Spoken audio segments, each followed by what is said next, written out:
Roll. This is a Kemp Oral History Project interview with former House Appropriations Chairman David Obey, Democrat of Wisconsin. We're doing the interview at Gebhardt Partners in Washington, D.C. It's December 13th, 2011, and I'm Morton Kondracki. Thank you so much for doing this, Mr. Chairman. When you think about Jack Kemp, what immediately comes to mind? I think his enthusiasm. He was conservative, and conservatives, according to stereotype, are supposed to be dour. But Jack was not. He was ever the optimist. Maybe that comes from being a quarterback in the NFL. I don't know, but I think it was the upbeat feeling that he gave to the practice of politics. So besides that, what do you think his outstanding characteristics were politically? Well, I mean, I'm not. Let me just walk through what my experiences had been with him. I mean, the first time I worked with him on anything, he was fairly new on the Appropriations Committee. And on the Appropriations Committee in those days, everything was run by the old bulls, largely from the South, the old Democratic, fairly conservative guys. And in those days, even our public hearings were behind closed doors. And so we got those opened up. But the subcommittee chairs still dominated, and the full committee chair did.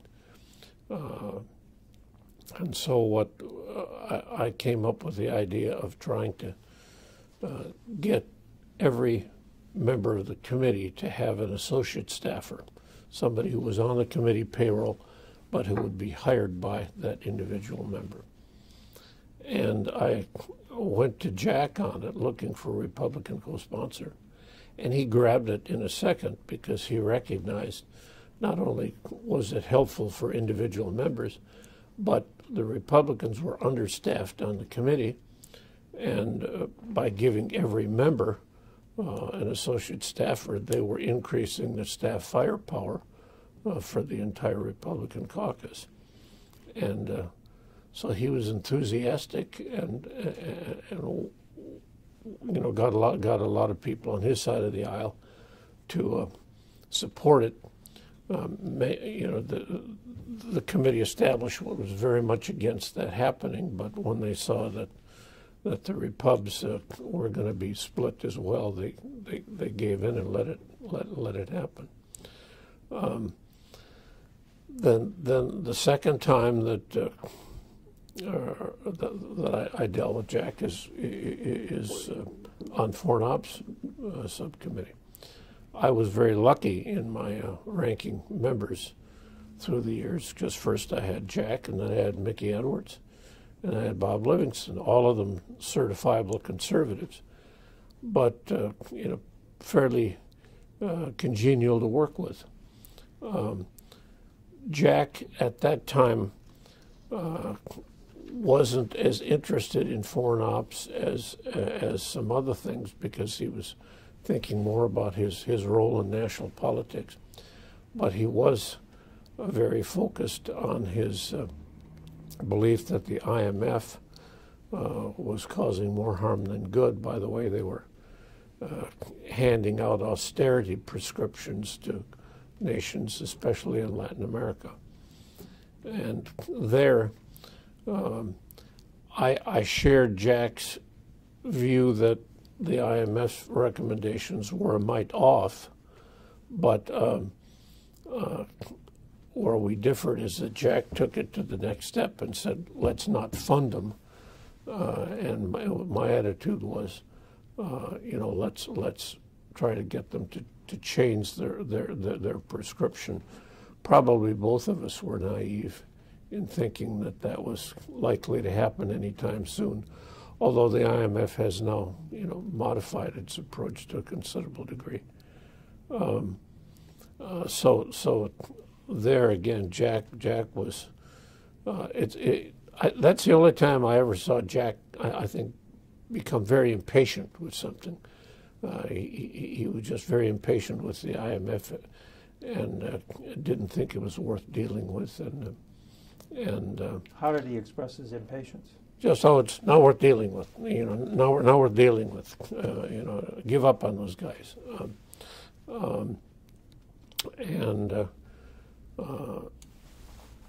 Outside of that, Jack did not take too much of an interest in the bill. So I had a fair amount of running room in putting together the bill, so long as I kept Jack informed. And in the end, he would say, "Well, you guys are in control. I don't buy it, but fine." Does that mean he didn't go to hearings, or? No. Jack went to hearings. He just, when it came to pushing an agenda, he focused almost exclusively on the IMF and his unhappiness with them. He may have done other things at the staff level through his staff and mine, but I don't really recall much of that. What year was it that you got the associate staff members through? I don't remember. Early, though. What year did Jack go on the committee? Jack was ranking from 81 to 87. But what year did he go on the committee? Because we did that. He was on the committee fairly early, but he was on defense appropriations before he was on foreign ops. Yeah, but I mean, it's the full committee where we got the associate staffer. So it was shortly after Jack had gone on the full committee. Right. So it was a long time ago. In the old days, Republicans and Democrats used to socialize with each other after hours. Did you ever spend any time with Jack socially? No, I don't think so. I mean, I spent time with a lot of Republicans. Anybody who'd have a drink somewhere, but I don't recall Jack being involved in that. How about Codels? I don't remember if Jack and I were ever on a Codel or not. Mickey and I certainly were. Mickey Edwards. Yeah, but I don't remember if Jack was. What years was he ranking member? 81 to 87. Well, it's basically Reagan era. Yeah, the difference is that for most of the time, Doc Long was the chair. I became chairman in 85. No, to say that again. He was ranking member. He was ranking from 81 to 87, and you were chairman from 85. Okay, so I had him for 2 years as ranking member. No, I know Mick Edwards and I went to the Middle East. We went to Eastern Europe together. I don't remember if Jack went on a trip in those 2 years or not with me. You write in your book a lot about the Gingrich gang and how they were rabble-rousing and stuff like that. Did you regard Kemp as a member of the Gingrich gang or not? I thought Newt was sort of a gang of his own. I don't know who Jack was close to in the caucus and who he wasn't. What I do know is that I think one of the great tragedies in the history of the House is that Bob Livingston never became Speaker. When Bob was my ranking member, he dug into things. He had strong opinions, but procedurally he had the same attitude in the minority that I had in the minority. That the majority. The parties needed to define their differences and raise hell with each other in order to make those differences clear. But then in the end, the majority party had a right to have its program moved through the place. And so procedurally, he would cooperate in getting the bill out of the House. And I tried to do the same thing when I was in the minority. But Bob is the guy who I saw stand up to Newt and to Dick Armey.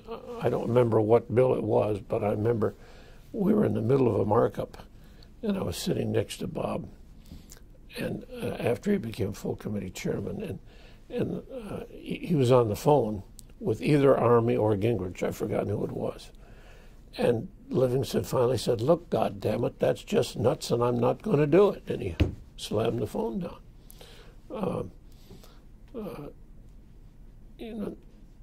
We needed that independence in a speaker. Livingston also understood process in a way that, for instance, Hastert never did. I mean, Bill Young told me the story once when Bill was chairman. Hastert got frustrated because appropriation bills weren't coming out. And so then he called Young into his office and said, "Bill, when can you start reporting appropriation bills?" And he said, "Well, Speaker, first I have to have an allocation, meaning an allocation from the Budget Committee." And Hastert looked at him and said, "What's an allocation?" Livingston sure as hell knew the process, and Jack would never have made that mistake if he'd been around. Jack understood the process. Oh yeah. Would you regard him as a man of the house? I mean, in the sense of an institutionalist? No, I think he was more a man of the system. I think he liked, unlike Jimmy Carter, who always gave the impression that the job was drudgery, Jack had fun with the job. I mean, he would get exasperated and frustrated, but he basically enjoyed the process, enjoyed politics. But I don't think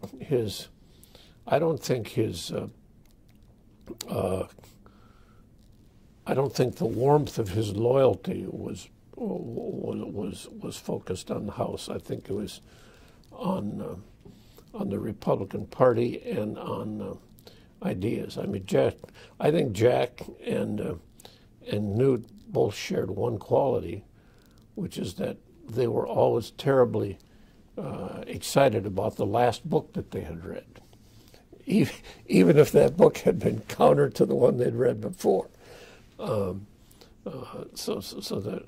Jack, I think, was most enthusiastic about ideas, and he enjoyed the salesmanship in pushing his view of how the economy and the budget were supposed to work. Was he well read? I don't know. He appeared to be, but I don't know. I have no idea what. How smart was he? Well, I think he's pretty smart. That doesn't mean I thought he knew what he was talking about in economics. I didn't. You say you met Stockman last week. To me, the experiences that were most important to me in the House included that fight over the Reagan budget. And, Stockman later admitted that the whole thing was in essence, a charade in order to bring down the top rate. And Stockman, granted that the numbers never added up. So Stockman realized the game wasn't for real. Jack always thought the place was on the level. And I think that's the difference between the two.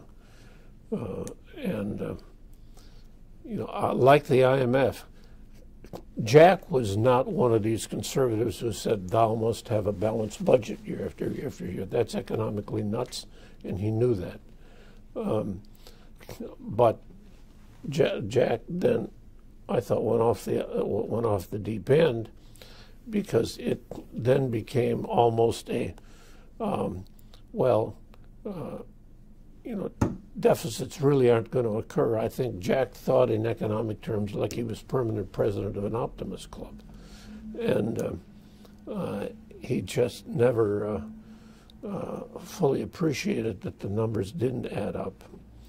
And so, you had Reagan, who recognized their mistakes and recognized the need to readjust what they'd done on the revenue side, and they did it at least twice. But Jack was always bugged by that. He was just so into the idea that tax cuts could produce, nirvana, and what they produced is a god awful mess through the years.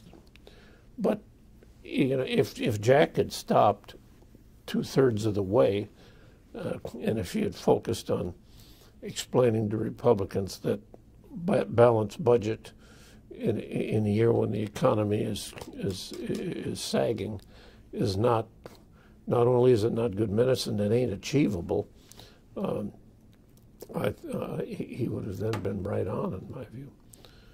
But I mean, today this crowd talking about deficits.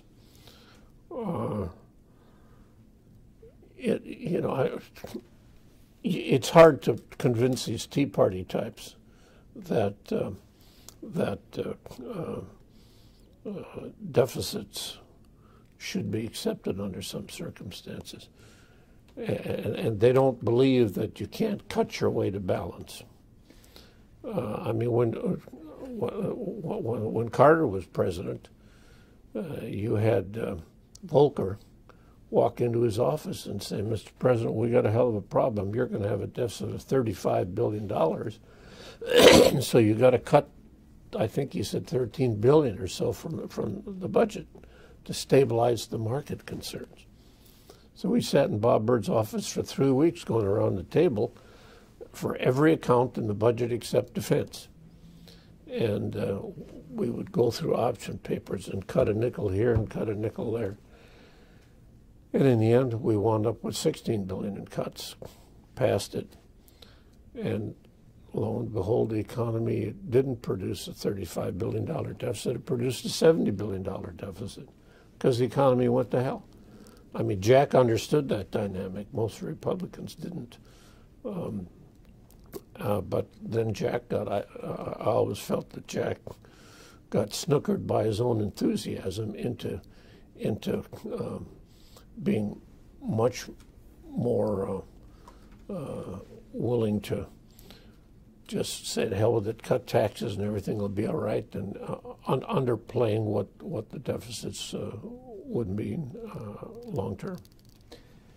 Kemp invented the Kemp-Roth across-the-board tax cuts, really modeling after something that John Kennedy had done and then was enacted after his assassination, lowering the top rate from 90 down to 70, and then Kemp wanted to get it down to 50, and on the theory that the rising tide would lift all boats. Pre-Reagan, now, what did you think of that sort of idea?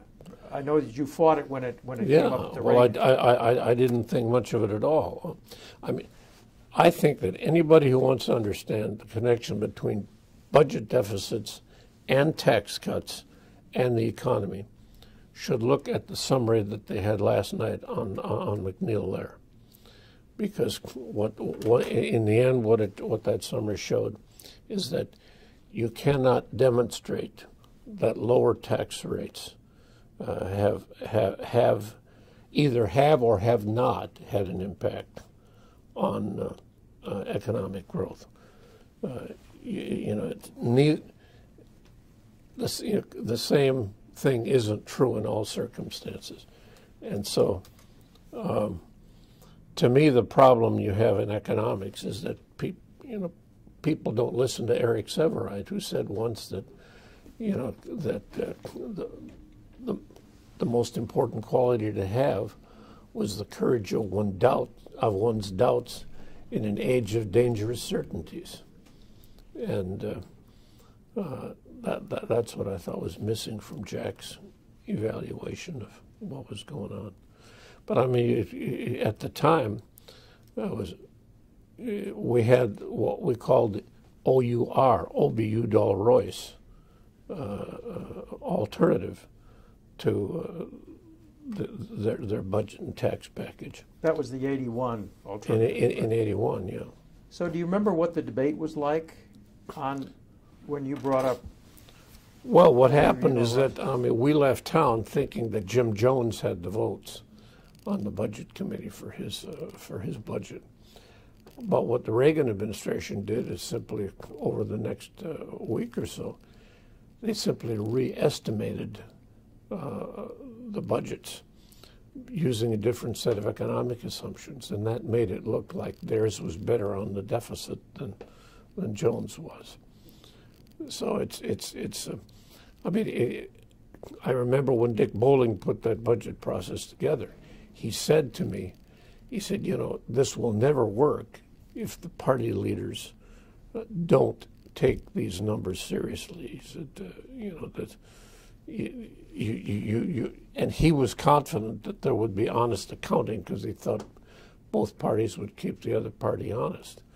He overestimated people's ability to keep things honest on those estimates. Was your Obie Udall Royce alternative to the Rosti Reagan tax cut, or to the budget in the budget committee? It was a tax cut, but we had alternatives to both, but the Obie Udall Royce thing was on the tax side. Mm-hmm. And did you have a fight on the floor? Yeah, we got a majority of Democratic votes, but not enough to win. And our problem in putting that together was that you can't put together a budget alternative that's anything but a goddamn institutional press release. You can't put together a real piece of legislation unless you have the use of the staff of the Joint Tax Committee. And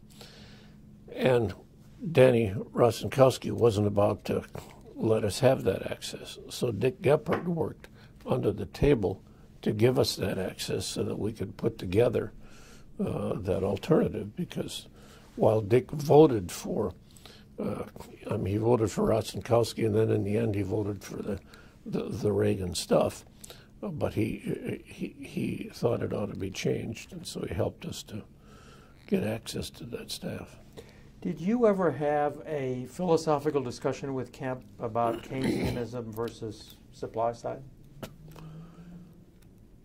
I don't think so. I don't think so. Did you and most Democrats just think that the whole supply side thing was nuts, or what? Well, I thought where the Let me call. I'll call. Are we okay? You want to stop? No, I'll call a guy. I thought that where they wound up was wrong, but there was a kernel of truth to it that the lack of fear, or let me put it a different way, the conviction that you always needed to have budget in balance every year, regardless of economic circumstances, that we welcomed. I thought that might be a way to loosen up the sides in debating this stuff, but then Jack took it further than we were willing to go. So the 81 tax bill was Kemp Roth plus Rostenkowski's additions plus a whole lot of other cats and dogs that added up. Well, I mean, our big argument with Rostenkowski was not conservative versus liberal. It was optimist versus skeptic. And Danny was just convinced that he could deal well enough that he could beat Reagan. And he desperately wanted to stop that third year of the cuts. And we felt that he was hallucinating, that there was no way in the end we were going to beat Reagan. And so what we ought to do is just produce what we thought was a more responsible alternative and get a vote on it without driving up the cost of whatever the hell it was that passed. What were you going to cut? I mean, I don't remember. Okay. We cut a lot of stuff. But in the end, no, I forgot what I was going to say. I was asking. I said that the 81 bill was Kemp Roth across the board. Then Rosti added some stuff. Oh, no, yeah, I know. We got into that, Rosti and Reagan got into that damn bidding war. And you know, they'd go to the oil crowd and they'd go to different crowds and out-promise each other. And that's when I told people that, you know, it would be a hell of a lot cheaper if we simply gave everybody 3 wishes. But it was a god-awful auction. When I mean, what happened there was, instead of the debate continuing to be focused on what you were trying to do, the drive on each side was simply to win. And you bet whatever the hell substance you had to bend in order to win, and that's how they got so screwed up. With enormous deficits. Yeah. Then when Reagan started pulling back on some of the excesses of the 81 bill, Kemp was against him. Yeah. So it sounds as though any tax cut in Kemp's head was good. Yeah, it seemed that way. Even though in '86, then he comes along and does a tax reform which closes a lot of loopholes. Yeah. Was that maturation or was that rethinking? I don't know. I don't know. I mean, I just remember when we finally did the tax reform, it didn't start out that way. It started out as just a normal damn tax bill, and halfway through the place, you know, Packwood just decided, you know, hell, this is going nowhere. Let's have a St. Paul conversion, and so all of a sudden they wound up making major surgery on the tax code. I mean, it did begin as Bradley Gephardt and Kemp Kasten, and then Rostenkowski had his own bill, and then it went to the Senate, as you say, then it got transformed. Yeah. But Kemp at that stage was in favor of closing loopholes and lowering rates. That was his idea. Well, he was always focused on lowering rates. And you know, same old stuff. I mean, what I think we missed historically, Dick Bowling, back in the days when members brought their families to town and they stayed in town over the weekend and actually got to know each other, Bowling used to have these big summer parties at his place, he and his wife Jim. And he would have Charlie Walker there, you know, the Republican tax guru from Treasury, and you know, and some liberals there, and they would sit and talk about how in hell you could ever get a value-added tax brought into the system, so that you didn't have to have so much reliance on any one tax source, and you know, Bowling always thought that would mean that's when you could really get tax reform, when you lowered the stakes on what the hell, you know, special privileges you had to have in the tax, in the income tax. But you know, you could never get people to that. It's still the thing that, in my view, is missing today. Kemp describes himself as a bleeding heart conservative and a big government conservative, and he represented a union district. I mean, so did you regard him as some different kind of Republican from the normal run of? Yeah, because he was not committed to the John Russell view of the world that you always had to have balanced budgets. I mean, that to me. There was a wonderful article in either the Times or the Post a couple of weeks ago about how the differences between Hayek and Keynes were actually less than advertised today. You know, that the argument was that Keynes was for stimulating the economy when the economy was sagging through both spending increases and tax cuts, but that he was then also for recouping that money when you were when the economy was running at a good, healthy clip. Hayek, he did not want government meddling in a lot of things, but the difference between him and his Ayn Rand disciples here today is that he did recognize that there needed to be a certain foundation of decency in terms of health care protection, in terms of retirement safety net. I mean, he assumed that you would start from a higher social safety net base than conservatives do today. And, if you could just devolve the debate back from political theology to political philosophy, you might, actually bring people closer together on this stuff. So do you think that Kemp genuinely had the welfare of working people in mind? Yeah, I think he did, but I think that he was misguided in how far he was willing to. I thought what Jack lacked was nuance. I mean, I understand why he wanted to go where he wanted to go, and to a certain point, he was correct. But if you take every damn argument and drive it to its logical conclusion, you're going to be on the edges of every goddamn thing in life. So, I mean, that I think was his weakness. And that was particularly true for taxes, but what else? Well, again, with the IMF, the only two points of interaction I had with him. Instead of trying to build an alliance with people who had substantive concerns about IMF, in my case, for instance, I wanted to see the IMF policies significantly modified.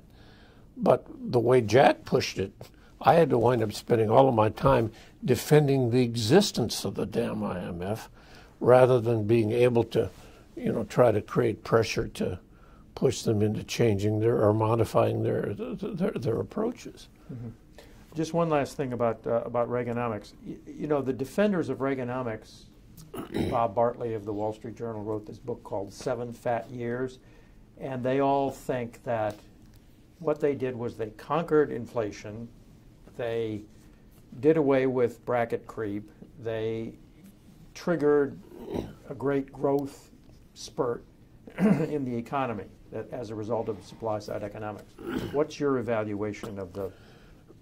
Well, I mean, my reaction is that any damn fool can create a rapidly expanding economy if the world's economy is in pretty good shape at that time, and if you're pumping enough money into the system. But that doesn't mean that over the long haul it's sound. So they built a bubble. To me, the Republican hero should be Bush Sr., because after the Reagan deficits, when Bush became president, he began the process of attacking long-term deficits, and then Clinton finished the job. So, I mean, people used to talk about what a great communicator Reagan was on economics. It's not a hard message to sell when you go to people and say, hey, I'm going to ask you to sacrifice as a great American by taking a tax cut. I mean, that's an easy sale. And when Bush raised taxes, Kemp was against him. Yeah. And you regard that as a mistake? I regard Kemp as being wrong, yeah, because, I mean, Bush recognized that long term you needed to deal with the deficit.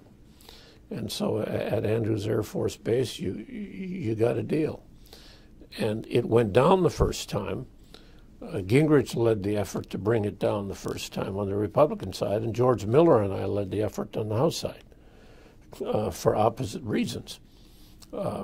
Newt just didn't want any taxes, and our problem was that the tax increase as a percentage was twice as high on the lower bracket as it was on the upper bracket, and so we thought that the distribution of that tax increase was not fair, and so after we brought it down, Rostenkowski adjusted toward our concerns and modified that, and then they had the votes. Back to the foreign ops. You say that you were blessed with three responsible ranking Republicans, and that Kemp was largely distracted by presidential politics.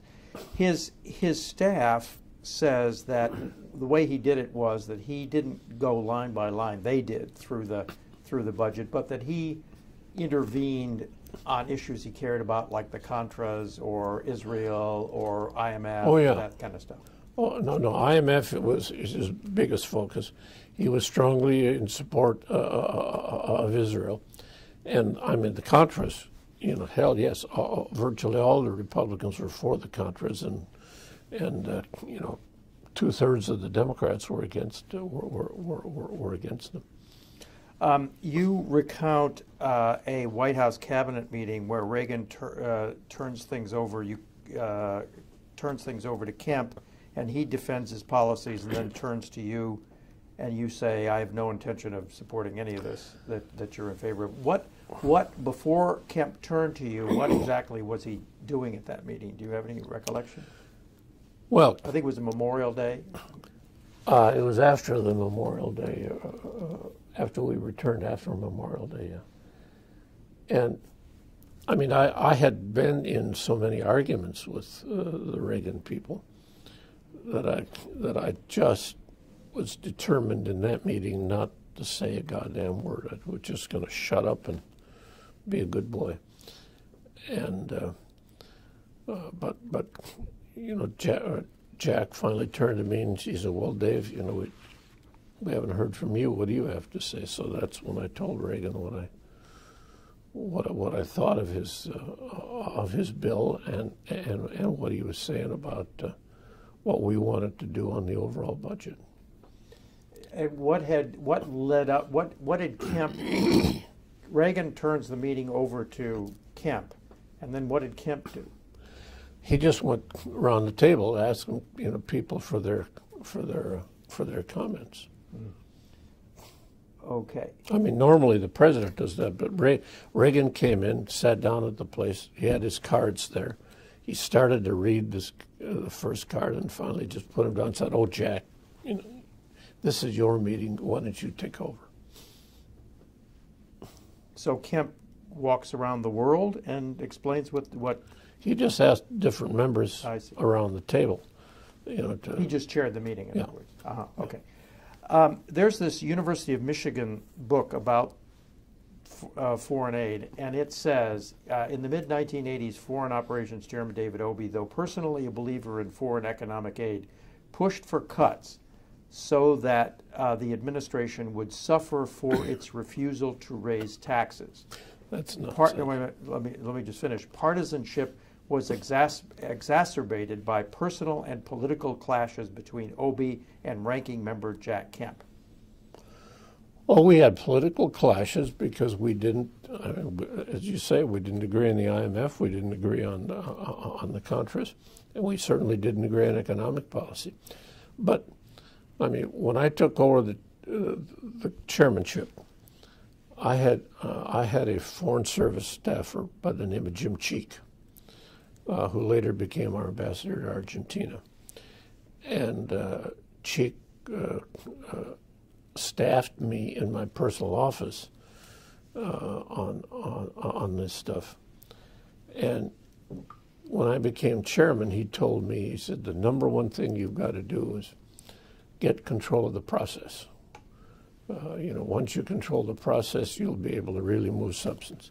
The second thing he told me was never have anything in your bill that you want so badly that you're not willing to give it up in order to keep control of things.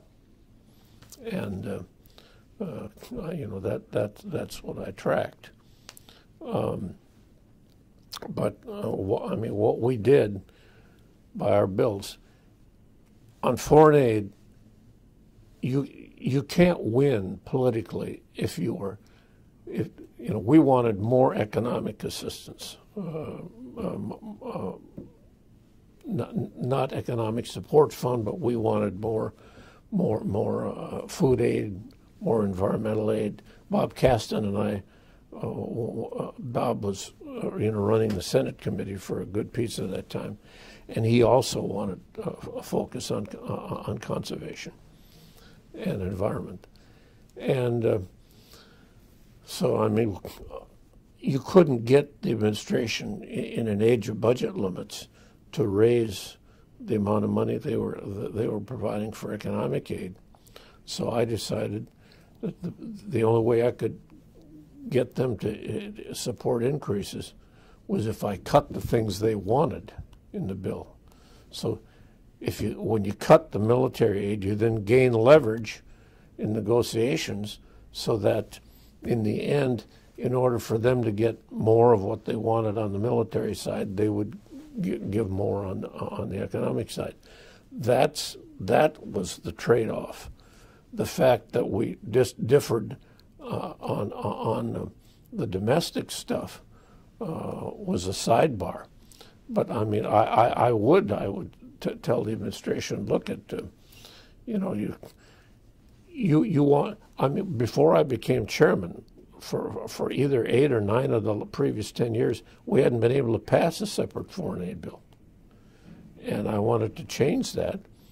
And to do that, you couldn't get enough votes to pass it by adding to presidents' foreign aid budgets. You had to give members the cover of being able to say that they had cut the president's budget.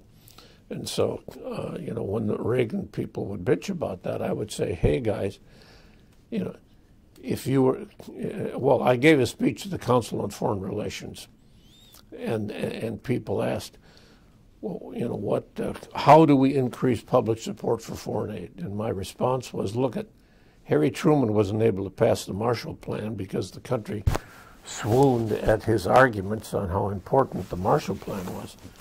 Harry Truman was able to get the Marshall Plan through because the public figured that Harry was taking care of things at home.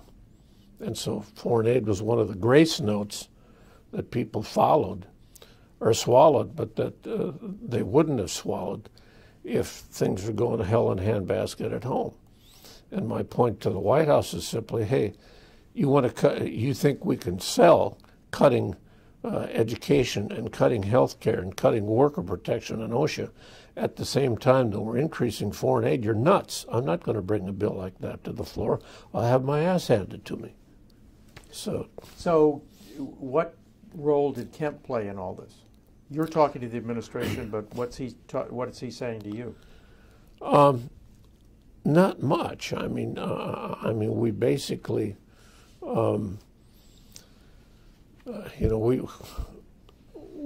Jack and I talked mostly about the IMF. He didn't talk to me much about the other stuff. What did you think about Kemp's staff, Richard Billmeyer and Michelle Van Cleve? I didn't really know them that well. The guy who I thought was awfully good under Reagan was Bill Schneider. You remember him? Mm-hmm. He was the guy who handled things for the State Department under Reagan. I thought he was. He was a Kemp staffer before he went to the State Department. Yeah, I didn't know that, but he was awfully good guy. You were famous for always getting a foreign ops appropriation through the floor, whereas you say it hadn't been before, and then actually getting, when you were approached chairman, getting all 13 bills passed before the fiscal year deadline. But Kemp staff members claim that you would never let them have an alternative foreign aid bill that hit the floor. Well, why is that? Well, first of all, let me back up on the 13 bills. The reason we were able to pass all 13 bills is that when I became chairman in '94, it was a third of the way through the year when Bill Natcher died. And I simply went to Joe McDade, and he was my ranking member, and I said, Joe, I know we're going to disagree on a lot of items within these bills, but why don't we see if we can at least have a bipartisan 302B allocation to the subcommittees, so we would agree on how much would be in each bill, and then we'd argue later about where that money would go in each of the bills. And he jumped at it. And so, I mean, that was the first and only time that we've ever had a bipartisan 302B. To me, it's the model for the way the system ought to work. But so it had nothing to do with anybody being smart. It's just that Joe was reasonable. I worked with him, and so once you took that element out of the equation, then yeah, we can argue about it becomes transactional then, and you simply work out the differences. But you've narrowed the differences. What about the point that the Republicans were never allowed to put an alternative foreign ops bill into the floor? We recognized Bill Young started by offering these amendments to condition aid to the IFIs, and we knew that if those bills, or if those amendments were voted on the floor, we couldn't hold it because people will demagogue the damned IFIs, just like they demagogued IMF. So this is after Kemp is gone. Bill Young was doing this. No, it's before Bill was in our early years on the committee when Doc Long was still chair. But we were asked by the White House, by the Reagan White House, because I told them, I said, look, I can't get our guys to vote for the bill unless at least half of your guys vote for the bill. So you want a bill, you got to find a way. And they said, there's certain amendments that if they come up, we can't hold our guys. So they asked if we could limit amendments. And I said, fine, that's fine with me. And so we went to the Rules Committee and worked it out so that we significantly limited the amendments that were offered. And my argument was, if you want to have the debates, do it in full committee, but not there. Now, people need to understand on this, and it's amazing how few do. You've had David Dreyer, who always would lecture us about how we should have open rules. The Congress used to have open rules. It's true, they did. But in an era when we had open rules, you could not get a roll call vote on the House floor. The rules didn't allow it. I mean, what happened in those days is when you considered a bill in the Committee of the Whole, if you wanted to get a vote, it was a division vote or it was a teller vote, but you could not get a roll call vote in the Committee of the Whole. The only time that you could get a roll call on an amendment was if the chairman of the committee lost control of the bill and somebody was able to pass an amendment on the floor on a teller or division vote. Then when it came to the full House, the bill manager had an opportunity to move for a roll call vote in the full House. So that's the only time when you thereby members avoiding having their names associated with the way they voted. That's the point. Right? In the Committee of the Whole, yes. Yeah. They couldn't avoid that when they were in the full House after consideration of the bill. But that happened. I mean, you had very few times when that occurred. So my point is, today this is a different world because you have roll calls on everything because of the voting machine. When the voting machine came in and allowed people to spend less time on the votes, then they also changed the rules to make it routinely easy to get an amendment. So every damn interest group in the country gets their little roll call vote on an amendment, no matter how demagogic it is, and then they run their 30-second ads on the damn thing, and we're killed. I mean, on the IMF, for instance, we were demagogued. I forget if it was Baker or if it was Baker. It was. Or the other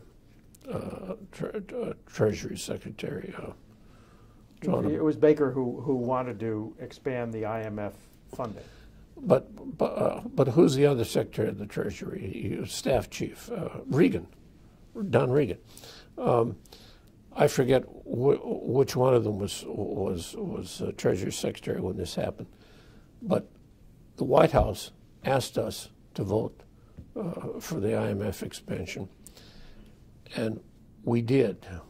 Democrats provided the votes. And then the Republican Congressional Campaign Committee ran ads against us for doing that.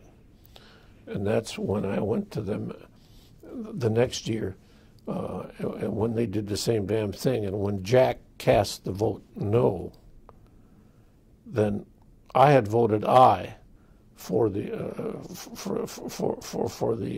appropriation. And when Jack voted no and the other Republicans voted no, then I publicly switched my vote, and I urged the Democrats to switch their vote, and we took it down.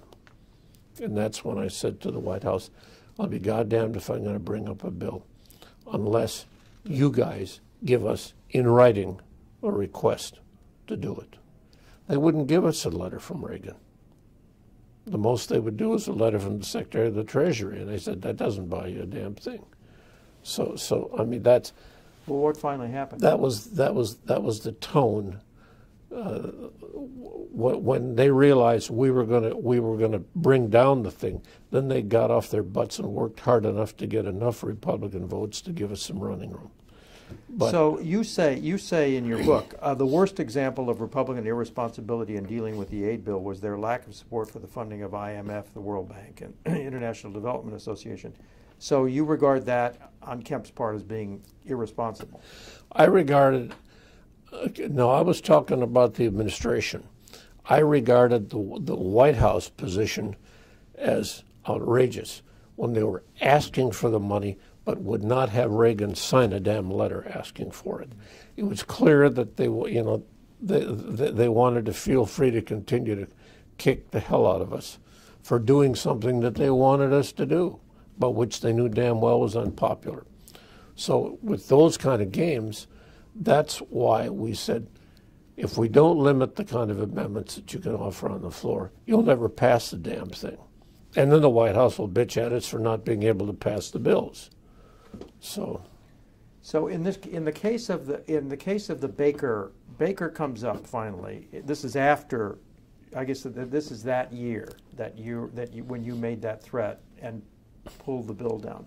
Baker came to you and wanted an increase in the funding for IMF and World Bank and et cetera, et cetera. And you said, we're not going to give you the votes unless you get the Republicans to do it. Now, the Kemp people say that the reason that they opposed IMF is that they wanted to amend things in order to have the executive directors, our executive directors, U.S. executive directors, refuse to vote aid unless government-owned enterprises were broken up, tax rates were lowered, these countries did fiscal reform and stuff like that. That's what they were trying to get done. Yeah, well, they were trying to put their own version of supply-side economics in law internationally, and the administration didn't want that, and we didn't either. Mm-hmm. I mean, when you're dealing with the IFIs, their charters do not allow them to take money that is conditioned, and so. Starting when Bill Young was a junior member of the committee, they used to offer these amendments in committee that would condition the contributions on certain actions, and that was like saying, okay, we're not going to provide the money because the banks wouldn't accept the money. So that's, Kemp supported those young. Sure. Sure, all the Republicans did. Once in a while, we may have gotten a vote from who's the old guy from Kansas, Gardner. I've forgotten his last name, but most of the time they went down the line. Okay, so my understanding is that, forget about amendments on the floor, you did not allow an alternative Republican bill to be voted on the floor. Right. Why?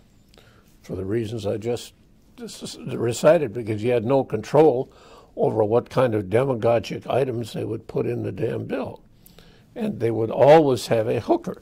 I mean, I was not going to put a bill on the floor which did what Reagan wanted to do and then have the Republicans demagogue the damn thing because Reagan was trying to meet his international responsibilities as president, and they were just trying to play politics with it. So I said, you get a bill or, you don't. Okay, one more question about this.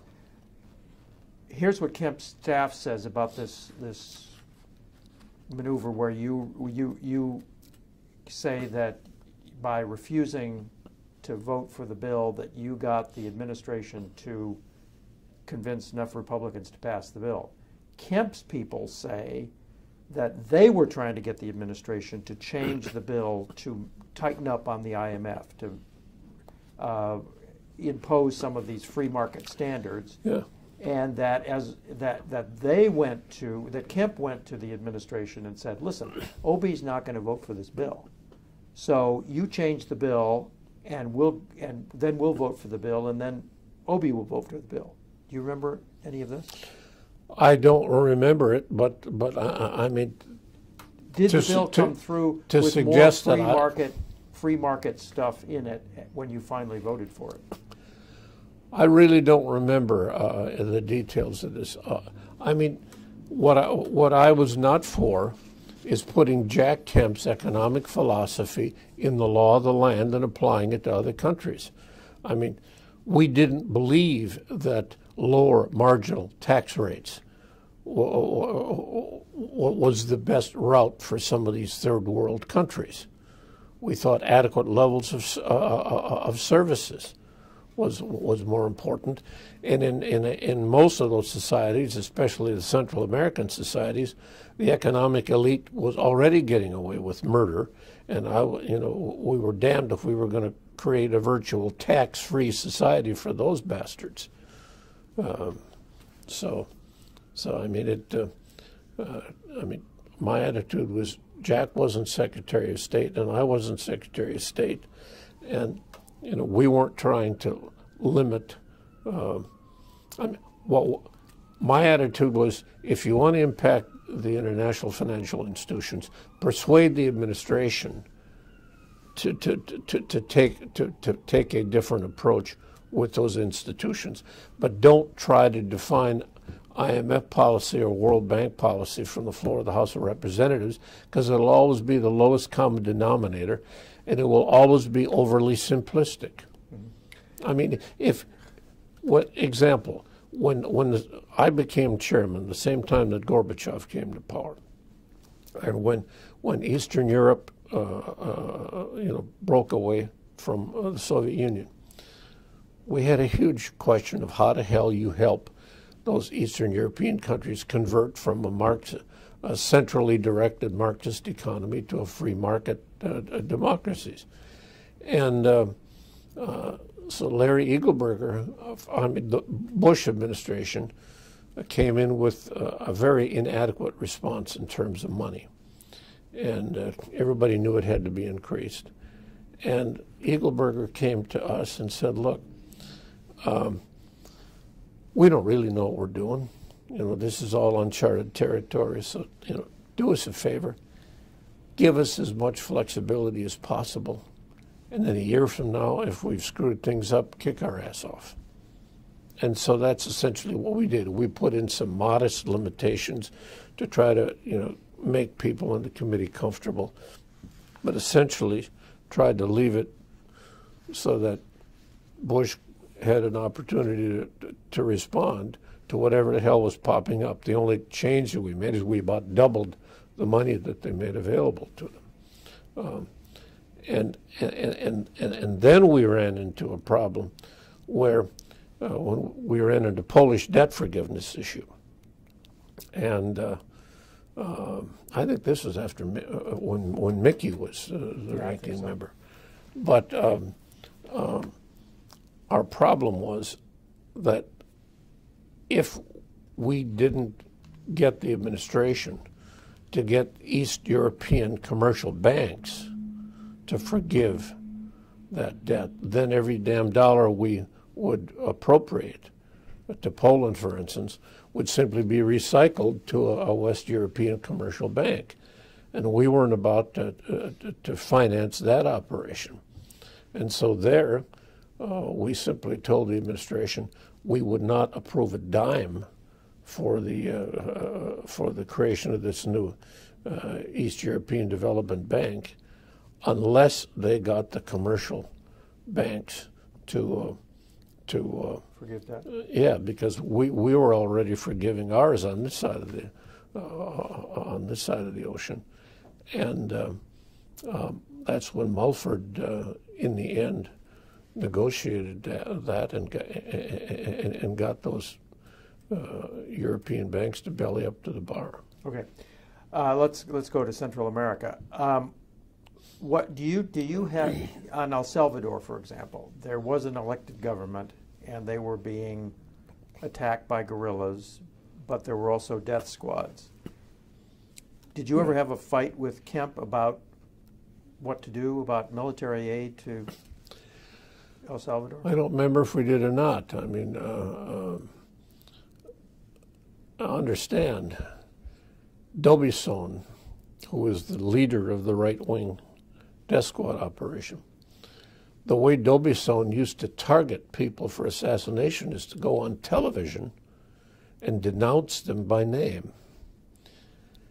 And after Jim Cheek, by that time, was Deputy Assistant Secretary for Central America, and he went down to Salvador to warn the right wing not to carry out a coup against Duarte.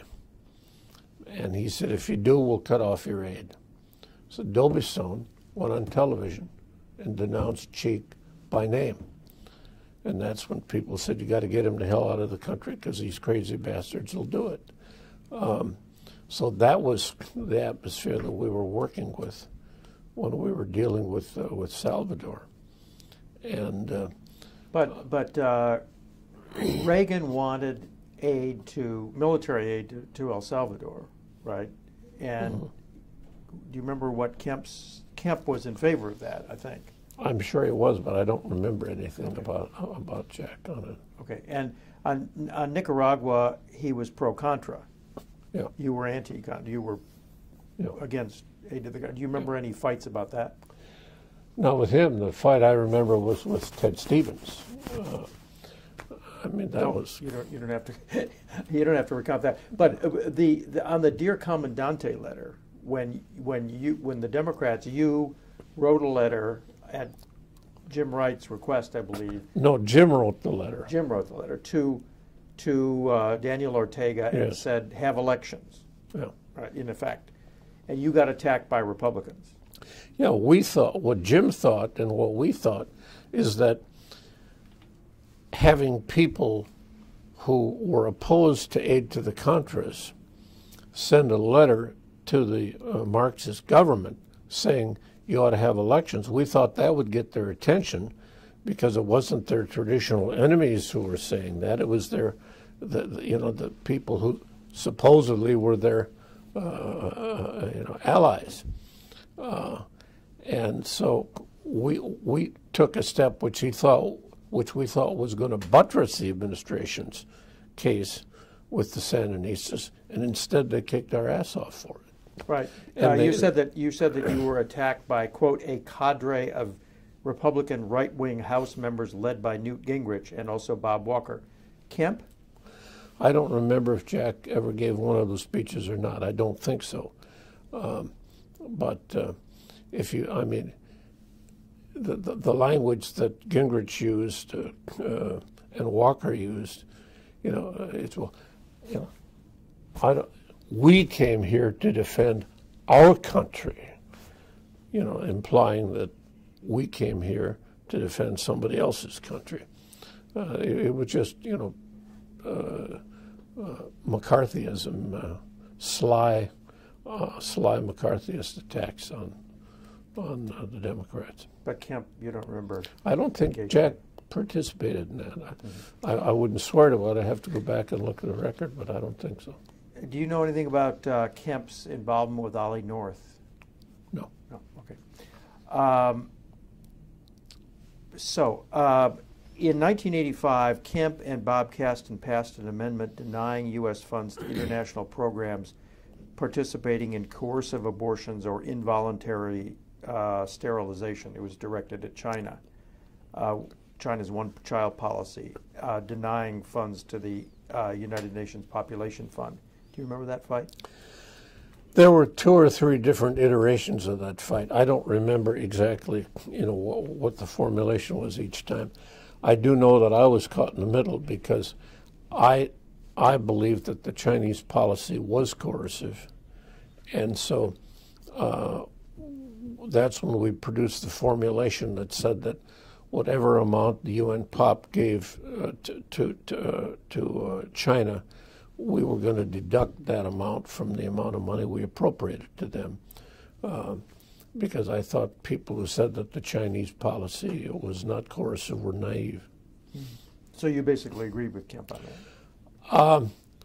Not fully, because I mean they wanted to go further and just cut off the whole damn program, and I didn't want to. I didn't want to cut off family planning, but I didn't want. My problem was that the UN population people, in essence, defended the Chinese program. They claimed that they could not reach the conclusion that it was coercive, and I just thought that was harebrained. That there was no way you could not reach the conclusion. Okay, on the Middle East, Kemp was big-time pro-Israeli and big-time Likud. So did you ever get any fights with him about that? I'm sure we had arguments about it, yeah. My biggest argument was with Doc Long before I became chairman, because when he ran for re-election, in his fundraising letters, he would attack me for being anti-Semitic, and he would say, "Now is Obi anti-Semitic?" Well, I don't know, but some people say he is, and that was that dirty way that he used to get. But he was a Democrat. Yeah, but I mean, Democrats are not without sin either. But I mean, I was strongly for the peace process. In fact, when I was chairman, I discovered that the Israeli ambassador was having a meeting in the U.S. Capitol building with a bunch of people who were talking about how to get around George Bush and Jim Baker. And they were, at that time, the issue was the loan guarantees and whether we would provide them. And Bush and Baker were saying no, they didn't want to, because so long as, I mean, Jim Baker in his book pointed out that he felt he was cut off at the legs when the Israelis were expanding their settlements on the West Bank, and so he wanted to stop that embarrassment, and Shamir didn't want to do that. So I basically supported the administration on it, and so the ambassador, had a meeting with members of Congress to try to overcome Bush. And we were talking about this earlier, and I found out about the meeting and I showed up. And you know, I listened for a while, and then basically told him, I said, look, I don't agree with George Bush on a lot, but I sure as hell agree with him on this one, and I'm not going to, if you guys think you can get the votes and pressure my subcommittee into getting the votes to go around Bush, be my guest, but I'm the guy who decides if this damn bill ever sees the light of day. And if you got the votes, you ain't going to have a bill. And I don't remember if Jack was in HUD by that time. Yeah, I think that's right. Yeah. I think that's right. As I understand it, what Kemp always wanted to do with Middle East appropriations was to amend military aid to Egypt to force them to stop anti-Jewish propaganda and such things. Yeah, and I felt there that while I agreed with the intent, with where Jack wanted to go, I thought it would be destructive to muck around with Camp David. Mm-hmm. So I always defended the administration's prerogative on that issue. Now, on the Arrow missile defense system, is anti-missile system, Kemp was always for it, and you supposedly were against it because it was violating the ABM treaty. I don't remember. Okay. Solidarity in Poland. So the way I understand from the Kemp people is that Schultz, Secretary Schultz, was reluctant to support Solidarity because he was afraid that there would be a big crackdown and Soviet tanks would roll in or something like that. And Kemp wanted to support Solidarity anyway. And that you were with the administration on that one. I don't know what they're talking about. I mean, I don't remember Jack being involved in that issue at all. I certainly remember Mickey Edwards. I mean, what the administration was concerned about is you had the argument, is Jaruzelski a Polish patriot or is he a tool of the Russians? Nobody really knew. And, the administration was they were treading on eggs. I don't remember any involvement at all on the part of Jack. But well, supposedly there was a meeting of the Polish-American Congress in Washington, and Richard Billmeyer, who was Kemp's staffer, had an interview with some Polish language paper in Wisconsin and said that you were standing in the way of aid to Solidarity, and then you chewed out Billmeyer. Do you remember that? I remember that. I remember that paper writing that, but I don't even remember who Billmeyer was. Okay. But I mean, understand when Mickey became ranking member, Mickey and I went to Poland in the midst of martial law, and we discovered that the main issue at that time was chicken feed. The problem is that you had the boycott going on, and Solidarity was taking the position that we ought to exempt chicken feed from that boycott because they did not want to be blamed for the loss of that protein source if all those chickens died because they couldn't feed them. And so we came back, and the question was whether or not you should provide that exemption or not. And Mickey and I both thought we should. The right wing thought that you shouldn't. They wanted us to just block everything. So at that point, we were supporting Solidarity's caution on that, and the right wing was unhappy because we came back and recommended to the administration that they provide that exemption. It sounds like you developed a really close relationship with Mickey Edwards that you never had with Kemp. Yeah, Mickey paid a lot more attention to the bill than Jack did. And Mickey was much more nuanced. Mickey is a very nuanced guy. And I mean, Jack was always, I thought, he cut the cake in much larger slices than Mickey did. More doctrinaire? Yeah. Yeah. So, last question. So how do you think Jack Kemp should be remembered in history? Well, I don't know that history will remember many of us who served in Congress. Jack will probably be remembered as someone who was positive about, unlike Reagan, who taught people that government was the enemy. Jack didn't believe that. He thought that government could be used for constructive purposes enthusiastically. And so I think that's his number one legacy as a Republican. He was not an anti-government Republican. And secondly, he, whatever issue he got involved in, he swung for the fences. And there's good in that, and there's bad in that. The good is that he had passion and cared about things. The bad is that when you lose nuance, you often lose effectiveness.